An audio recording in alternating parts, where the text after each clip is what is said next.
Hello, everyone. Hi, everybody. I am Danny. I'm John. And this is our Charmed Midlife. And this is movie number 5 in our series of watching every Disney animated movie ever. Yep. We're doing our part. We're trying to get through these first few, man. Oh, boy. Yeah, So- this first batch is Has been rough. a little up and down. Yeah. Mostly down. So we're talking about Bambi this week, Woohoo! which came out in 1942. It's an hour and 9 minutes. And the write-up is the story of a young deer growing up in the forest. It was as advertised. I never knew I needed to see a story about a deer growing up in the forest, but... Well, it turns out there's not always a lot going on. There's, There's sitting around and then there's death. long stretches of not much going on interspersed with short bursts of pure terror. Yes. So we'll start with the good stuff first. Bambi's cute. Thumper and Flower are adorable. All the creatures are cute. Thumper and Flower were not in the original book that this is based off of. They were Disney creations, so of course they're adorable. What other good stuff? It's short. It's shorter than some of the others. Yeah. It was colorful. Yeah, but here's what annoyed me in this movie. Whereas in the previous movies, I've been like, well, at least they, the animators wanted to show off and do whatever. Mm-hmm. This movie, it felt like when they did the musical interval sections, where it was like the rain, blink, blink, and then they did the whole rain section, or the whole spring and the birds were loving each other and singing.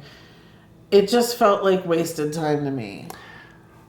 Well, I mean, the entire movie was... I heard your write-up, and I understand that. I didn't get anything from the movie.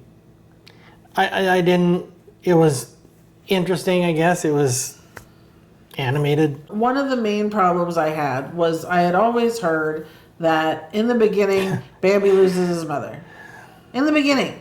Yep. It was 32 minutes into this hour-long movie. It was more than halfway. So the whole half hour, both of us were on pins and needles waiting for this horrible thing to happen that we knew was going to happen. And it took forever. That's horrible. So number one, stop going around saying, in the beginning, Bambi loses his mom. Because that's what I've always heard, and that's not true. Man in the Forest has been voted one of the top 20 villains of all time. Which, obviously. He killed his mom and started a big fire. I think that qualifies. Man in the Forest is also a code that they used to use when Walt Disney would be coming down the hallway. Ooh. Yikes. That's a message. This was based on a book by an Austrian guy that was labeled as one of the first environmental books ever made. Mm-hmm.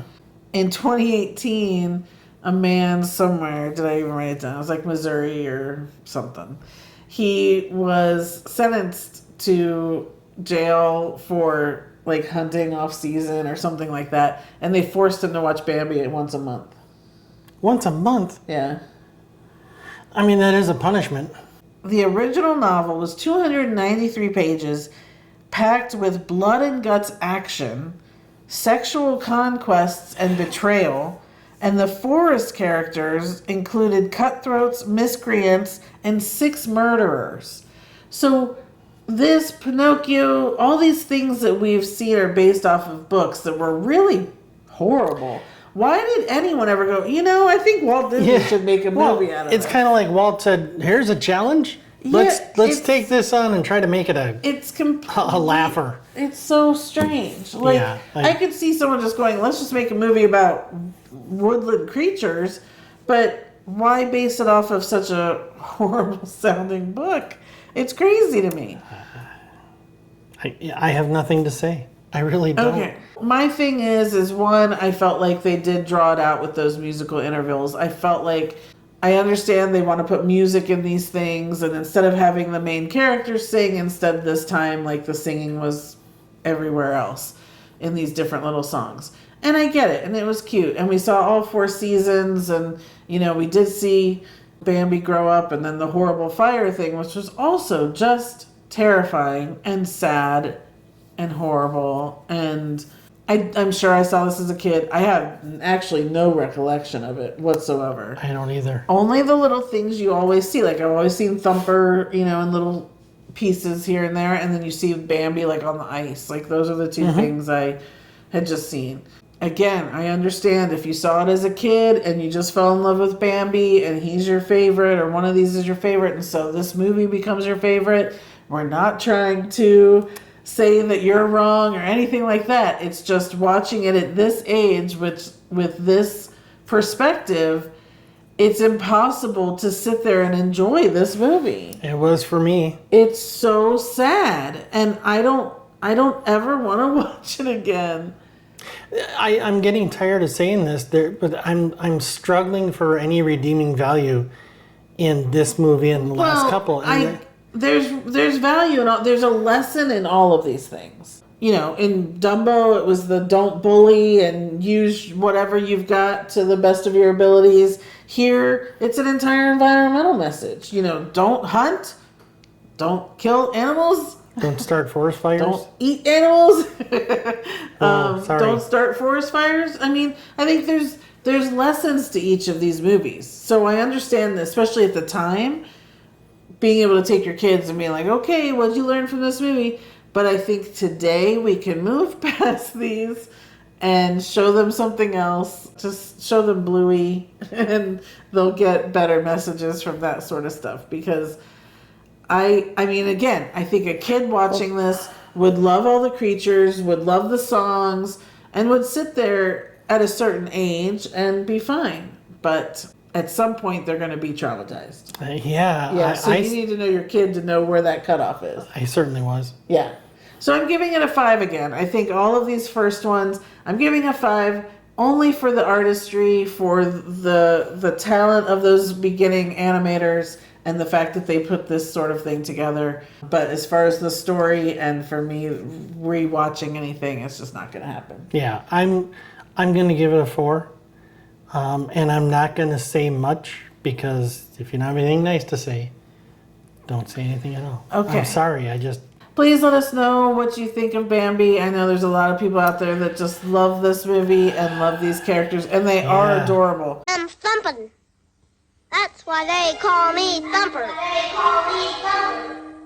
If I could splice it up myself and just watch all the good stuff, I'd love to be able to do that. It also felt a lot like Lion King. The whole like losing one parent and then growing up and kind of going through your thing and having a fight, and then he brings out his kid, and it's like circle of life. Like, it felt very much like that to me. That's interesting. Yeah. And we don't talk about these after we see them. We wait to talk about them here. Mm-hmm. So that was an interesting observation. I didn't think about that, but yeah, I think you're spot on. So I'll go watch Lion King again instead. But anyway, that's it for this week. Our next one is I have to see if I can find the Three Caballeros. I'm not sure if that's on Disney Plus. If I cannot find that, then Cinderella is our next one. Oh, okay. I think everybody lives there. Yeah, between 42 and 50 is when Cinderella came out, because we're celebrating our 75th right now, was the war. Mm-hmm. And so there was a lot of stuff, especially with Bambi. There was a lot of political issues with this movie, too. The book was written by an Austrian Jew, and Nazi banned the book, and anyway, it just gets better and better. It was a whole thing. It was a whole sad thing. So, anyway, thanks you guys so much for watching. Please subscribe so that you can see our next review. We have 59 movies left to go. So, hopefully we're getting into the next era where we'll really start to enjoy I'm highly confident these are going to start getting better. Yes, I hope so. I hope so for him, because, man, he's bumming me out. I'm sorry. That's it. Thank you guys so much. We will see you next time. Bye, everybody. Bye.